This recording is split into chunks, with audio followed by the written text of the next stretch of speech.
Are you an entrepreneur or ready to become a boss? Welcome to Hawaii Boss, the business podcast made in Hawaii, where you will hear from island movers and shakers on who they are and their impact on our state. And now, step into the office of your host for Hawaii Boss, David Pettijohn.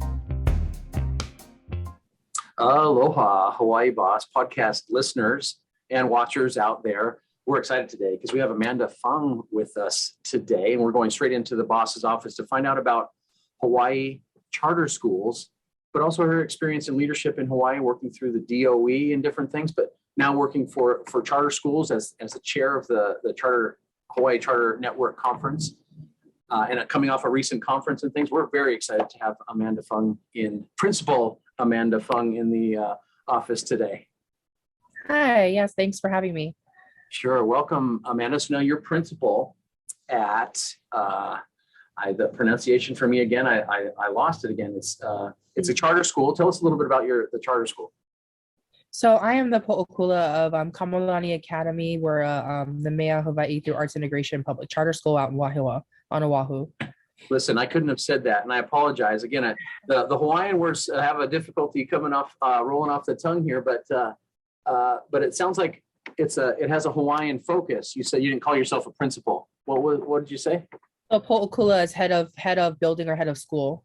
Okay. Yeah. So I'm the head of the of Kamalani Academy. We are in the Mea Hawaii, which for us is all things Hawaiian, okay, as well as arts integration. So we take an arts approach to learning. Awesome. Well, and that's what's so interesting about, and you can kind of tell us about it. Charter schools, DOE, there's a big difference, and we'll get into that. But what got you into education to start with? When you were a little kid, you're like, I want to grow up and be a principal of a school, or I want to be a teacher. Is that what you thought when you were little? I've always wanted to be a teacher. I was actually a special education teacher for the Hawaii Department of Education before coming to Kamalani Academy. I think educating children is important, and I always found myself teaching kids, whether it was as a kid or as a teenager or in college. I always kind of made my way back to education. Okay. So you were always, that was kind of your thing. You were hanging out with the teachers and things. And did you go back to your alma mater to do your training, or where did you go do your training at? Sometimes people like to go back to the school that they trained where they went to school to. So I actually did teach at a school that I was in when I was a child. I was military. So I went to Wheeler Elementary here in Oahu. Okay. I did teach there for a time where my teachers actually were when I was a kid. So it was kind of nice teaching with my teachers when I was a kid. And then I moved out of that, and I came to Kamalani, but because I was military, I moved around a little bit. So I wasn't always back where I was at previously. So you were your prior service, what branch? My parents actually were in the Army. Okay. So, I was in Fort Campbell for a very long time. Yeah. Okay. Yeah. My wife was an Army brat, they say. Yeah. Yep. Exactly. All right. Because you go and see the world, and then you think, that you know everything. But then, I was in the Army, but again, not an Army brat. So it's a little different. But that's where I met my wife, was on an Army base. So so that never appealed to you, going in the military or anything?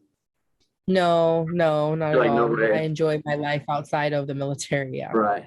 So you're home here, and you said, okay, I'm going to put down some roots, and so you're doing special needs. My wife does special needs pre-K EA, and so I get a little bit of a vibe for what you're doing there with the IEPs and all the special needs with the kids out there, and the different training levels of teachers and different things that happen to fall into those classes and things. So were you specially trained for special needs?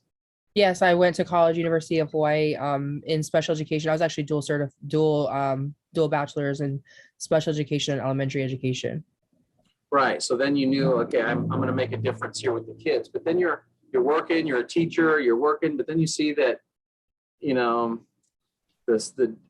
every school system's got its issues, but you had a particularly inside view of maybe you don't want to talk about where you did. Well, I guess you do, probably proud of where you went to school and you started teaching and learning, but there's a difference. What was there something that changed or something that happened as you started to look like, I don't want to just go straight up the principal route, straight into DOE. Maybe there's some other things. They felt this leadership thing in you, or maybe that you had this ability to see the whole thing, but what was the pull over to this other school, not DOE? So I think at that time, when you teach in one area for so long, and I think specifically, I was in the Hawaii Department of Education, I felt there was a lot of kids coming in, and there was a lot of teachers coming in who might not necessarily have the support they needed as a special ed teacher. And I felt that my training would be better purposed outside of the classroom and helping to train. So I went into student service coordinator first before becoming an administrator. So helping teachers service students with special needs. And then just fell into an interim principal position and then hired on full time after months of doing that job. And I just find myself now in a leadership role, with a smaller school, allowing kids to be kids and not just being a number, but more of, focusing on kids and who they are. Right. Well, and that's the value, I think, from my perspective, of these schools that are, these charter schools that aren't.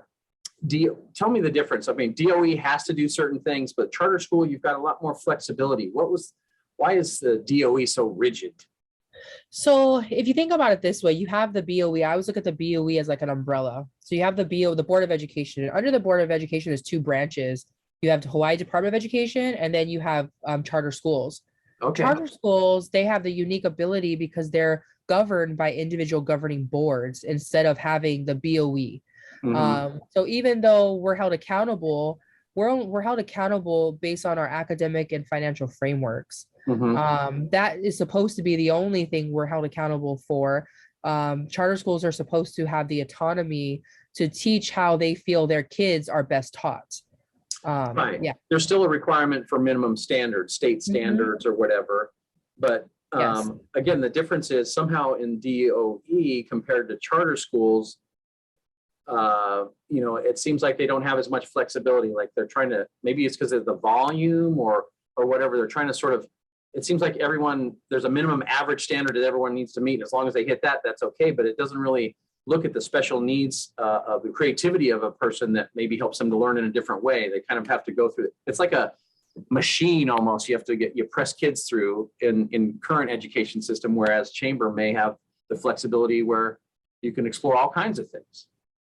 Yeah, exactly. So we're able to really look at kids and their unique abilities. We do a lot of special things that I'm not sure a school of hundreds of kids could do. We're able to look at kids' interests and bring in people that interest them, or, kind of go on tangents on conversations. When kids have ideas, we can explore those ideas because we are a smaller school. We're able to focus on them individually. If kiddos have issues or they're struggling, we can really focus in on those kiddos. And that really creates a better environment of not just the ELA and the math. We're focused on the kiddo and what they need individually. Right, because again, there's certain these No Child Left Behind, I think it was, again, when Bush or something like that, they set these standards. And then so basically in the schools, their baseline becomes just teaching to make sure that we meet those certain tests that are out there that are federally, generated that don't really measure all of the things that a person brings to the table as an individual, right? Yeah, I mean, we found that kiddos, I mean, you can be the best educator, you can, teach a great lesson, but if kids don't respect you or they don't feel they're respected or they're loved, they're not going to retain that information. So we really step back and look at every kiddo and look at, as we become older and we're adults, who's going to take care of us? These children are. So what do they need? Well, they need to be great community members. And so we really step back and look at that and look at, yes, it's important to have great test scores, but do we want to be a society that just has great test scores, or do we want to be a society that has great people? And so, our schools are able to step back and, we do a lot of great things on our campus that exhibit those behaviors that are not just academic based. Right. And a lot of the schools have turned that towards academic based, but there's all these other fields that we used to have in high schools that maybe people don't want to go to college. Maybe they do want to do trades, and maybe I do need to spend time in wood shop because that's the only way I can focus my attention and get the things that but look, I can rebuild an engine, with my eyes closed, but no, I got to go take this test over here and fail it because I don't learn that way. Then they're disheartened. And, some people, there's a Hawaii has some challenges as far as their education dropout rates and different things. What's your perspective that maybe the opportunities, we don't want to sit here and bag on DOE all day, but I'm saying that there's some opportunities for them to improve from an outside looking in, and also from you being on the inside. What do you see are the opportunities for the state?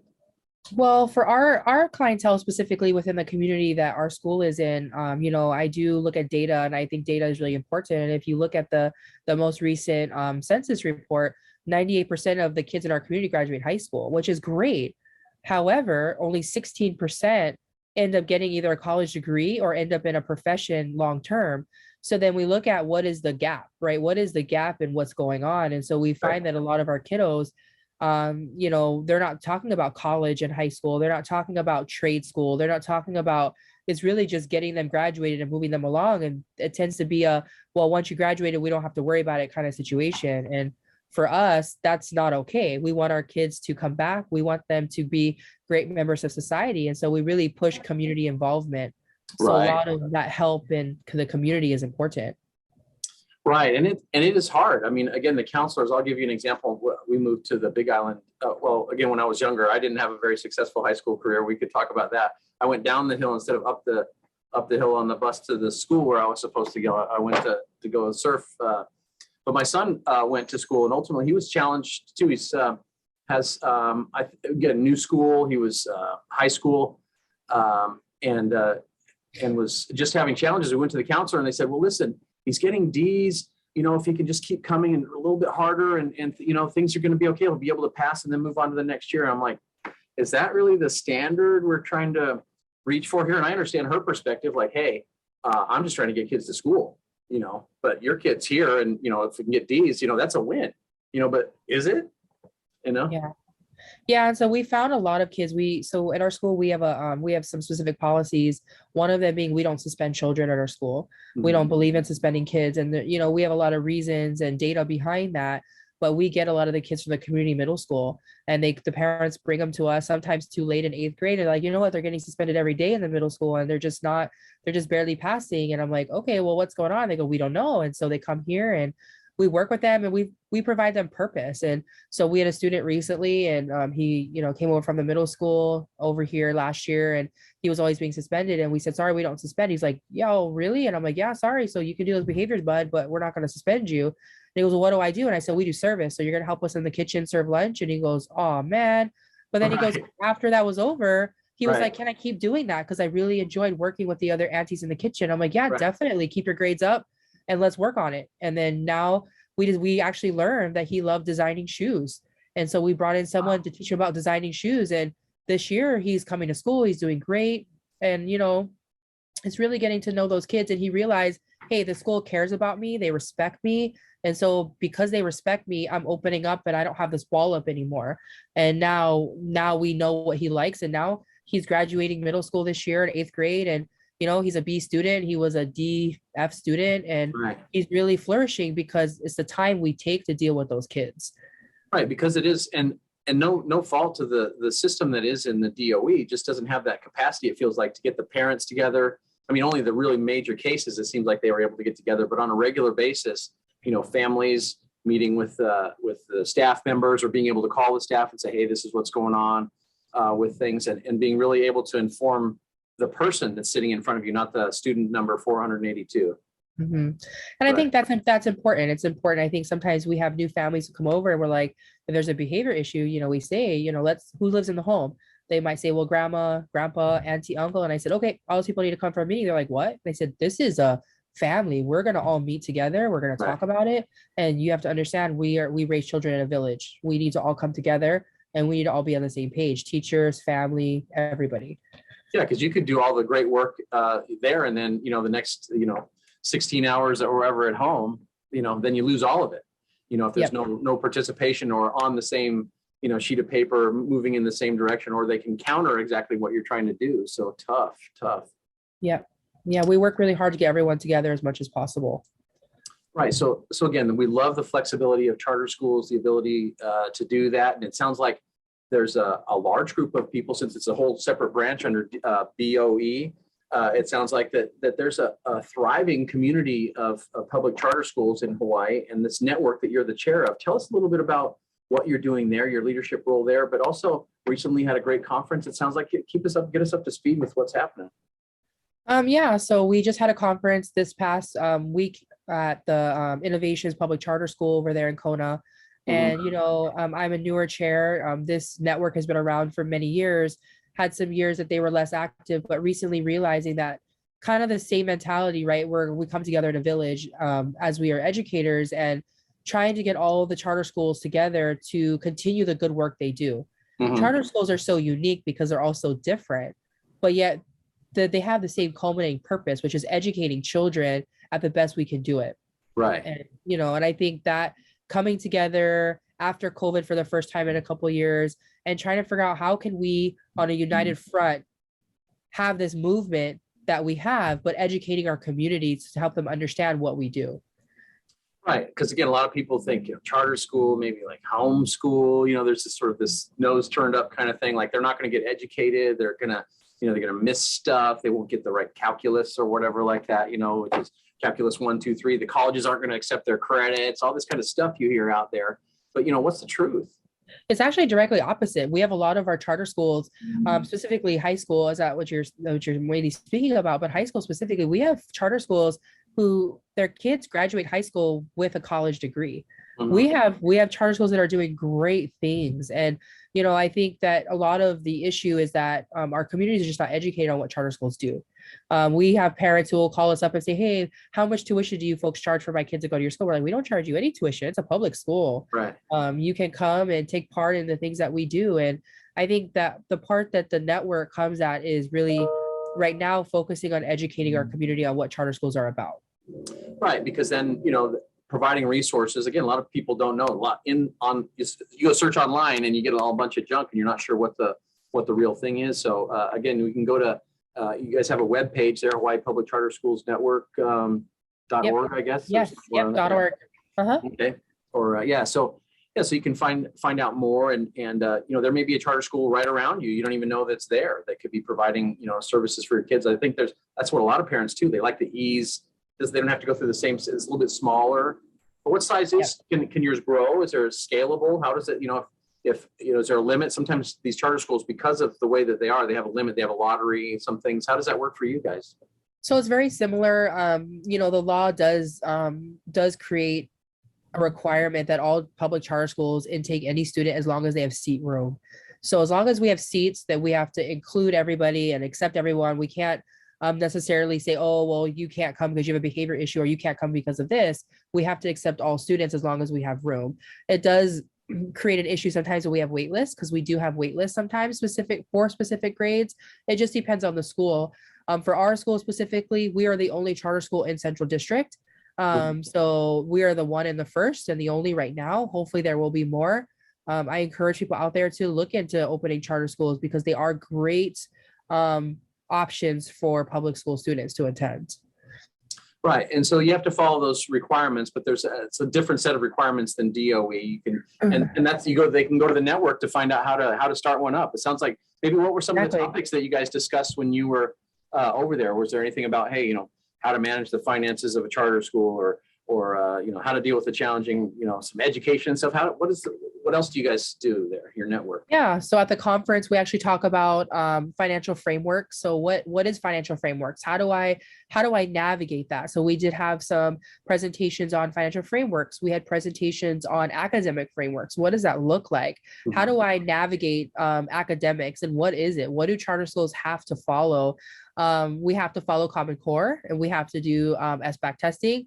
But other than that, the way that we teach is on each school's individual governing board's decision-making abilities.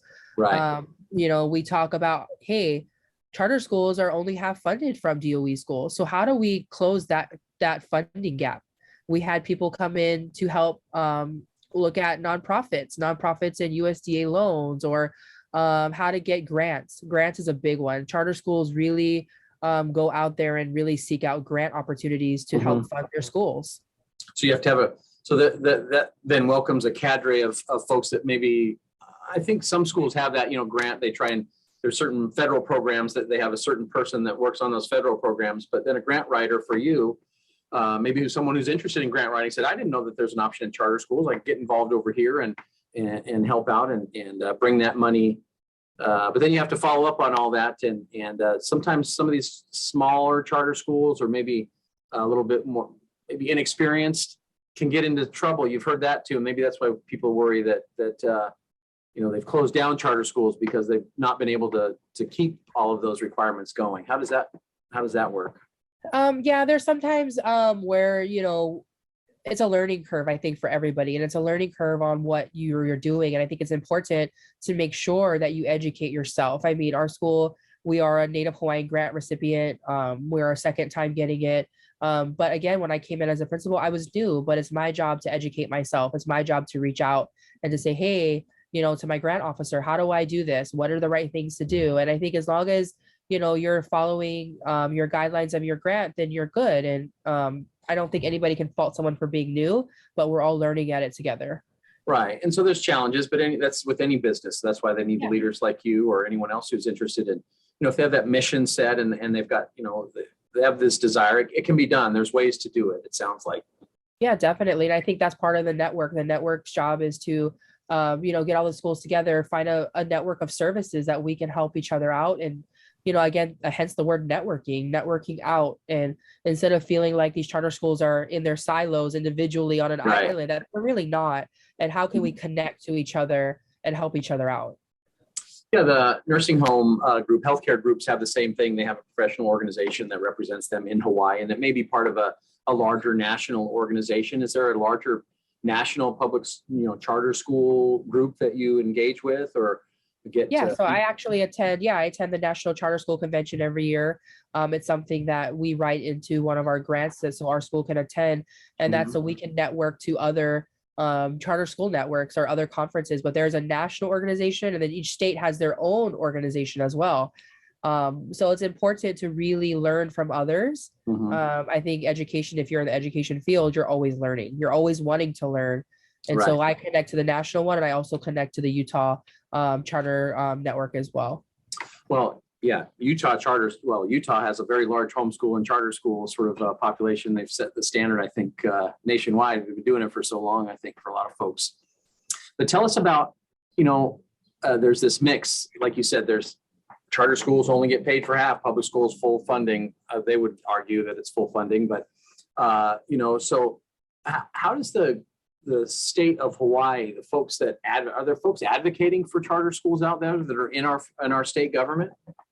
So that's what we're working on right now as a network, is working on right now is a ledge session, and we're working on a bill, specifically 1865, to really help our schools increase funding, make sure funding is allocated correctly, making sure it's delivered correctly to our schools. And, unfortunately, we talk about politics, and that really does play a big role in charter schools and funding. Schools right now are getting funded at $8,000 a PPA per student. For a charter school versus a DOE school might get up to $20,000 a student. But then these charter schools, they're running, they pay their own rent, they pay their own electricity, their own water. They're paying a lot of their own bills, versus a DOE school is not having to do that, but they're able to do it on an 8,000 PPA. But they do a lot of work to get there, usually through grants, through other financial opportunities that they're taking up. Right. And sometimes those are hard to find. So that's, again, the network says, hey, here's this grant opportunity out here. You guys are sharing that around. Here's this grant opportunity. And yeah, I think there's the politicians or whatever, they fall on different sides of it, because, the DOE and the room, the amount of space it takes up in the room is pretty large, if that makes sense. You can't avoid, it's the elephant in the room here, whatever they say, that we have to talk about. There's no getting around it. So again, that's competing, and you're competing against the big guy. That's kind of what it feels like. The charter schools are just little fighters out there. Tell us about, it sounds like last year, maybe there's a little fight, I want to bring up politics and things like that, but you have, how challenging has it been to express your voice, and what is some of the feedback that you're getting in real terms? I think it's definitely very hard. It's hard because charter schools, even though they've been around for over 20 years in Hawaii, we are kind of in infancy compared to the continent. With our situation for our school specifically, it's been very hard understanding when you have a appointed board that is not being paid, appointing another board that is a volunteer board. It's really hard sometimes to get your voice heard. It's hard to, get the issues out there. But the issues that are correct in the understanding and educationally versus some kinds of perception sometimes, making sure that it's valid, what's going on. It's not just someone else's understanding. 302D12 are the laws around charter schools. They are are not very clear all the time. And so really trying to decipher those and getting those things out there clearer and better understood for everybody. So that's part of your role too, is basically defining what we are so that the state can say, okay, we can allocate with this. This is what it is. And this is what the expected outcome is. And it's difficult if you don't have the data streams and all that. Here's what we can produce as a group, because each of them are so independent too. So it's getting that as a unified voice sometimes is challenging, it feels like. Yeah, definitely. It is challenging. It is challenging to really, as we just want to educate our kids. And sometimes it does create a lot of hardship with just educating kids. Right. Yeah. And you expect a lot from the parents in charter schools, maybe a little bit more than in the public school. Public school seems like just drop off the kids and call me when you need me when you're done with them, I guess, is part of it. But yeah, charter schools definitely are very, we call it a community school or an Ohana school. We do, we don't require a lot. We have some parents who put a lot more in than others, but we always understand that parents put in what they can, and we accept any parent involvement that we get. And we're always looking, as well as us, we like to give back to our families, and we hope that our families do the same in return. What do you look for as a principal? What do you look for in a teacher? For a charter school specifically, I feel like sometimes we look for I specifically look for something different than I think maybe in other schools. But for me, I look for those people who have heart and compassion for kids. It's not just about teaching. Teachers are not just educators. Sometimes they're a counselor. Sometimes they're the nurse. Sometimes if a family's going through something hard, they have to be the pep talk. They have to be the positive person. They have to get through a lot of things that, not necessarily other careers do. But for us, for our charter school, a lot of it is looking for those teachers who are willing to put in extra time. It's not just a 9-to-5 job. We do a lot of events in our school that teachers aren't necessarily paid for, but they do it because they care so much about the kids in our school and our Ohana, and they want to. I mean, we just had a spring event at our campus. Teachers were here till about 8 o'clock at night, and they do it lovingly. Well, it's because, they got a great place to go to work to every day, like, again, if you hated the place, it would be difficult. But it sounds like, what they're part of the building, they're part of the structure that makes it who it is. And so they want to participate. They want to see the outcomes too, it sounds like. Yeah, it's definitely interesting. We send our teachers every summer to training, and, they never ask to be paid, and they don't want to, and they appreciate the opportunities, and we send them to Washington, D.C. and, they love it. And that is the important part about a charter school, is we're always looking to be a part of something and, educate our kids in a different way. Mm-hmm. Yeah, it does take different, but it does take some money. It sounds like last year too, that you applied, there was some opportunity maybe that to get some extra dollars and didn't quite work out. And maybe there's some plans to recover some. Anyway, tell us about what happened. Was it in November or something? There was some news about that. Oh yeah. So what happened was our school, we had some families in our community that really needed virtual learning. And so what happened was, due to COVID-19 last school year, our teachers taught both in person and online at the exact same time. We realized that created a lot of hardship on our teachers, a lot of stress, a lot of anxiety, a lot of being overworked. And so they came to me at the end of the year and said, we really don't want to have to do both next year. And I said, okay, I won't, I understand, and I appreciate your service, and we're not going to do that. Well, about maybe August time, COVID numbers increased again. Yeah. And so then they were like, well, what are we going to do? Last year was so stressful. And I said, let me see if we can find a vendor to provide online learning. Mm-hmm. So we did that. We found a vendor. We thought, okay, other schools are using this vendor. Let's just use a vendor to provide online learning for the school, and then have the teachers on our campus, dictate what kids will get and, help manage their curriculum. And so we did that. When we started that, it increased our enrollment. Mm-hmm. And so then the commission didn't like that. And so what happened was, they decided to not honor our enrollment on our October 15th enrollment date. And they said, well, you don't have an approved virtual learning program, so we're not going to give you enrollment for those kids. And the issue that happened was, one, 302D12 states specifically we don't have to have their permission. Mhm. And then in May 13th, the commission actually came out with a guidance saying that all charter schools could do whatever they wanted, virtual, blended, in person, whatever they felt their community needed due to COVID-19. That was right after you missed the whatever 1 million. Yeah, so that was May 13th of 2021.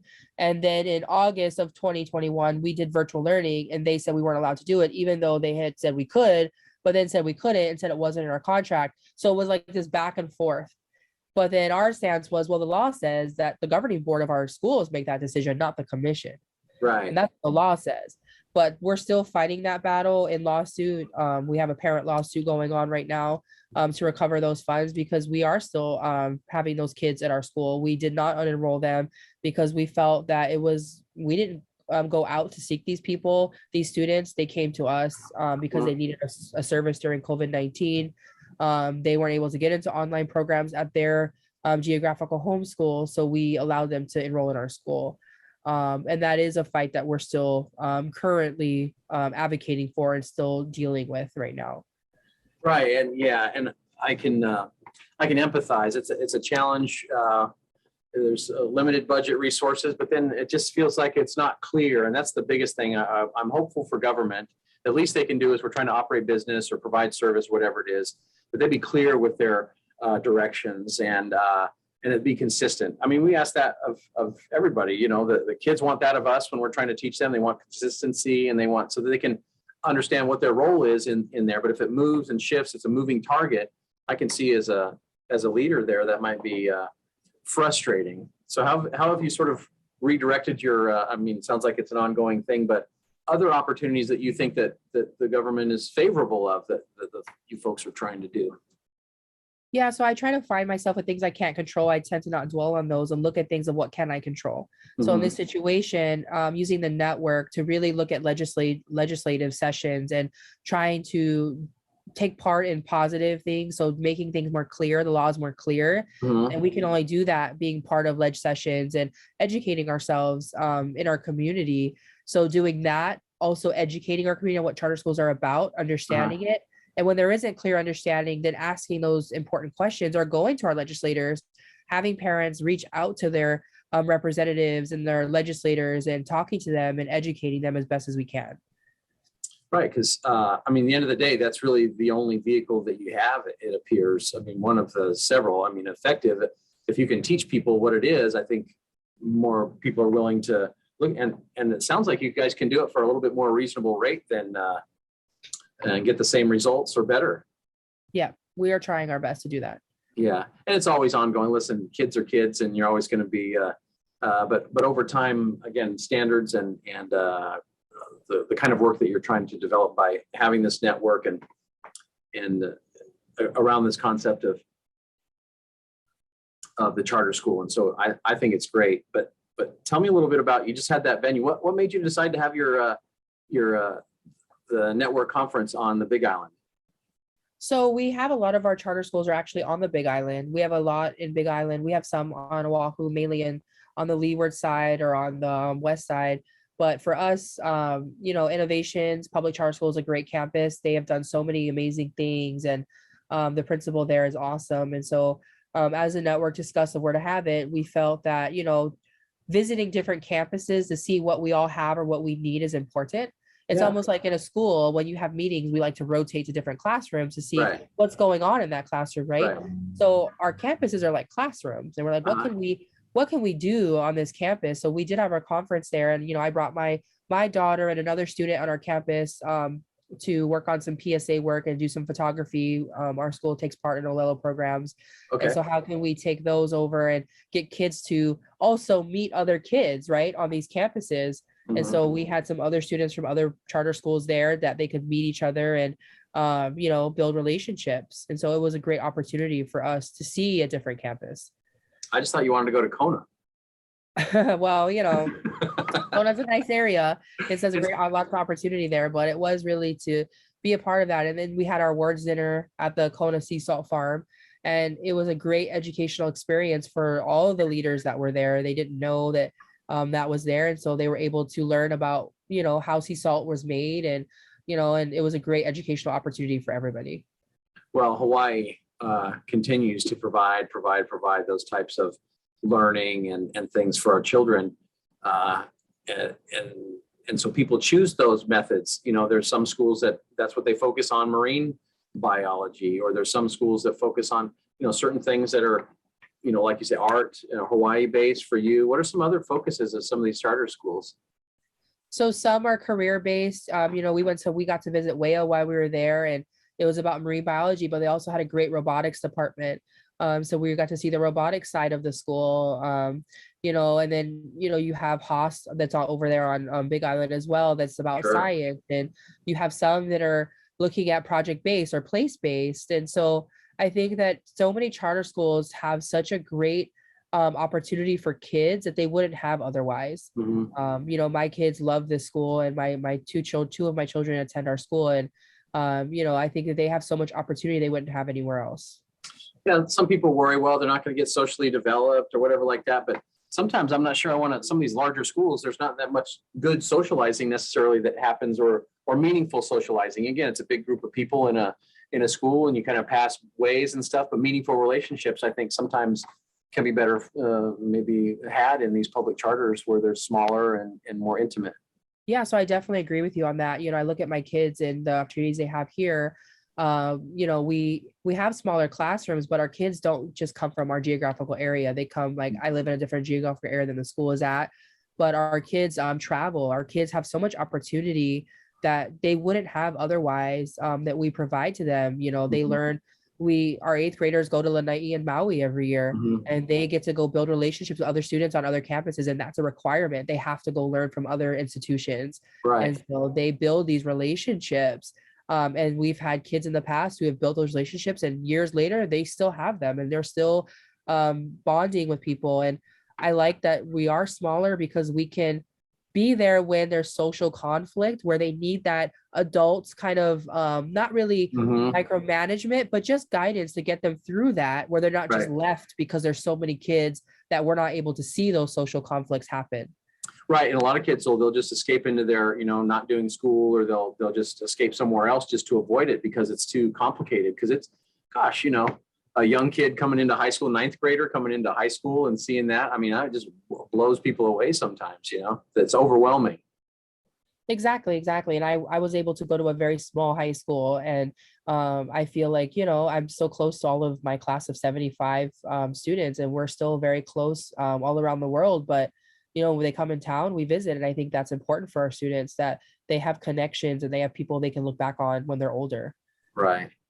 Well, it seems like, charter schools are a way to sort of fill the void that, again, no disrespect to DOE, again, fill the void that they can't do because of the model that they have. It's just a model that doesn't allow for much of that variation in talent and capacity and all that a small charter school can really focus in on and see the person inside of it, or see the talent there, where, someone's not going to, express it in a class of 40 kids. They're going to hide. They're going to keep hiding in the corner that whole time. Yeah, exactly. It provides leadership opportunities for kids that otherwise might not have it, because they might, be swallowed up by just the pure volume of students in one area. Right. Versus for our school, we're able to see potential very quickly. And if kids maybe are struggling, you're able to see it much faster and Right. to pick them up. And, I think that's where those quiet kids, they fall through those cracks because they're quieter, and there's not anybody paying attention to them because they're quiet. They're not causing a problem. Versus here, we see everything because our classes are about 20 to 25, and we're able to see things right away. Right. And so I imagine that, for you and for, the people that are involved with charter schools, that it would be hard for you to go back to DOE sort of setting and work and live, but I'm not saying that there's great folks in DOE. There's lots of skills and talent and there, but again, if you want a little bit of different, and you want something sort of unique and special to your child, I think that can possibly more meet their needs. I think a charter school is a great place to look. Yeah, I think exactly. I mean, we've brought some great educators over from the DOE into our school in the past couple of years. I think there is definitely a false sense of that, teachers are going to come to a charter school and not get the same. We're unionized. We have to pay the same, if not better. We Right. have to, we offer the same retirement. It doesn't matter if you're a charter or you're a DOE school. The teachers get the same retirement program. They get the same medical benefits, the same Right. pay. If not, this year we actually paid more because we provided the PD gray line that the DOE wasn't able to pay their teachers, that we were able to do for our schools. And so I think that sometimes those teachers are scared because they feel like it's charter schools are an untamed area, but it's really not the case. Charter schools are a great opportunity for teachers who are looking for something different. And I don't regret that move that I made about 5 years or maybe almost 6 years ago now. I think it was the best decision I made. And I feel that many of our staff, actually all of our staff who made that jump, don't regret that jump at all. Right. Yeah, because it gives them a flexibility to teach. Maybe again, they're so strict on curriculum and things like that. There's no flexibility in curriculum. But if if you're on a charter school, you have some flexibility in curriculum, and which motivates the teacher and the student. Exactly. And I think that makes it where you kind of feel like you're using your degree that you spent all that money on, and you're using it for a good purpose. I think that, that is having the flexibility to do what you went to school for. Right. Well, I know the pandemic sounds like challenged you and challenged everyone, but the special way that, the charter schools that provided also some flexibility where you guys could still meet a little bit, and it was so restrictive, it felt like, in some of these larger schools. Yeah, it was. Our school was actually one of the only public schools that was fully face-to-face last year. Mm-hmm. We were able to do that because we were such a small school, and we were Right. able to bring in thousands of dollars of plexiglass, and we were able to create more spaced out schedules and really have it so that our kids could come to school. Right. Because a lot of our families, both parents work. They couldn't stay Right. home. They had to go to work. And so we had to provide that. Yeah, all of a sudden, parents, and I know I have a 12-year-old who was in, sixth grade. She was supposed to go into middle school. So that's what I worry about too. There's got to be like a 2-year gap for a lot of people that still is unrecognized yet. We still don't know the damage. I think that this separation, because listen, just from my experience, sixth grade online, never having been online before, and then seventh grade, they expected them to all understand how the online works. And then they start getting into classes, and the teachers who are teaching seniors are also teaching, seventh graders, eighth graders, and they're dishing it out the same way. And I think there's something, that there's some misses I think we're going to discover here in the next little bit. Yeah, exactly. And we use a data system at our school that we're able to look at some of those gaps. And we did see a gap in some of our students learning from that first year where the state closed down. And so trying to close that gap of learning, but also not just learning, but socially. Mm-hmm. For us, we provided in-person learning last year to any student whose parent felt comfortable sending them to school. And so our students were able to come to school on a more spaced out scheduling system. And so because we provided that, we had a lot of our families were very appreciative that we provided that, but that was because we were a smaller school and we had the capacity to make changes immediately as fast as we could do it. That's awesome. And so things are going your way. You're involved here. You're involved here. You appear to me the type that doesn't let your work go when you go home. Yeah, generally, a lot of our staff at a charter school, we do live here. We laugh about it, but our children end up having their own family after school. I mean, our children play here after school, and they have their own group of friends, and it's almost like they grew up together. If we're out of school for a break, or one of us goes on a vacation, they're asking where's so and so, Right. because it's like a family. It generally. The kids love each other so much. And it's funny because we say a small school sometimes has its perks and sometimes it doesn't. Everyone knows everyone's business, but I know every student's name, first name, last name. I know their family. I know where they come from. When their family's going through some trials, our school's here for them. And I think that is the big difference. So you don't spend a lot of time. Maybe you'll go out when you're not doing that, 16 hours a day. Where do we find you besides escaping to the Big Island? On Oahu, where's your place to go and unwind from all this? Well, so I'm a busy mom. So generally I'm on a softball field with my daughter, with my almost 11-year-old, or I'm on the soccer field with my 8-year-old, or, we're at the beach or at the mall, we Uh-huh. do normal things when we don't have time. I am planning a road trip with my kids this summer on continent so they can learn. I'm a big believer in hands-on learning. So taking my Sure. kids to states where they can learn about that state and where they are, and geographically where they located, and Uh-huh. understanding what a road trip is. That is So so fun. Yeah, that's one thing moving to Hawaii. We lived on the Big Island for a while, so we could kind of pull one off, but it wasn't the same as doing a big road trip where you're 3 or 4 days in the car and seeing a lot of things and taking pictures and seeing a lot of people and just a lot of fun.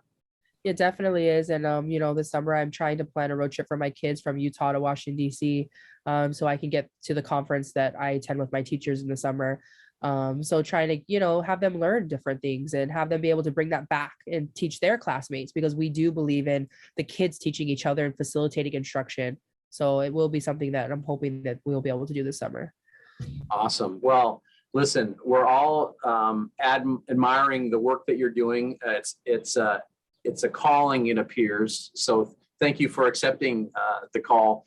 As far as parents, we always are grateful when there's a teacher, that takes interest in our children and helps them through that next step. And we've generally our kids, through the DOE, they've had people along the way, and sometimes we've had to step in. So throughout, we're just grateful to be in Hawaii. And I think for people who maybe are looking into this, I think this has been provided an opportunity for them to say, hey, maybe charter schools, aren't so bad. And I can talk to Amanda and maybe she can tell me a little bit more about her school, or maybe there's another school that's a little more fitting for my child. And, but again, to you, Amanda, thank you. And as the Kamalani High School principal, tell me the word again, as the house manager.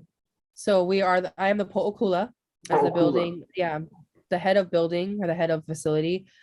So we are a K-8 school, and we work really hard, and I appreciate parents, who want to venture into something different, and understanding that parents have choice. They don't have to send their kid to their geographical school. They do have school choice. And I think that's important to understand, that we all have a choice to send our kids to a different school. Yeah, they don't have necessarily a bus system to get them up there, but there's a great public bus system that works. Or again, if parents are traveling along that way, or something that fits into their schedule. But I think there's a lot of options. Yeah, exactly. And a lot of schools, we do carpooling. We try to set up carpooling with parents at our school. So we try to do that at the beginning of the year. One thing our school is looking into is trying to have a van system next year, so that we can get some of our families who are further out into our school. Right. Well, it sounds like there's lots of opportunities, and also your leadership in the Hawaii Public Charter Schools network. How long are you chair for? Is it a 1 year? I've currently only been chair since January. Okay. So, I think it's 1 year. So then we kind of move around within our network and find other people, because, the more people you have involved, the more things get done. Right. Or maybe they'll trick you, since you do a good job this year, probably they'll say, how about another year? Would that be okay, Amanda? I like my work, and I like what I do, and I like the service that I can give our community, and anything I can do to help. That's really what I'm there for.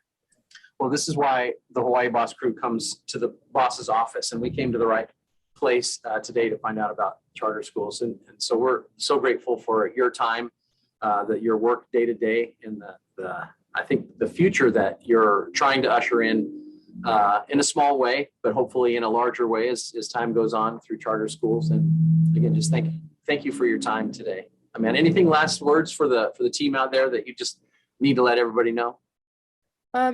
Just I think for anybody out there, call your legislator, support your charter schools, ask questions. If you're interested in a charter school, ask any charter school principal for a meeting and a tour of their school. They do so many great things, and I'm very honored to be a part of such a great group of 37 charter schools. It's an awesome opportunity. Awesome. And you're in Wahiawa? I'm in Wahiawa and Oahu, yes. Okay. Well, as this comes out, there'll be your information available, and we'll make sure we let everybody know how to get a hold of you, Amanda. And again, from me and from everybody else listening, thank you so much for coming on. And until next time, aloha. Aloha. Thank you. Make sure to subscribe to Hawaii Boss and follow us on social media at Hawaii Boss Podcast at the links in the description. We'll see you soon in the boss's office.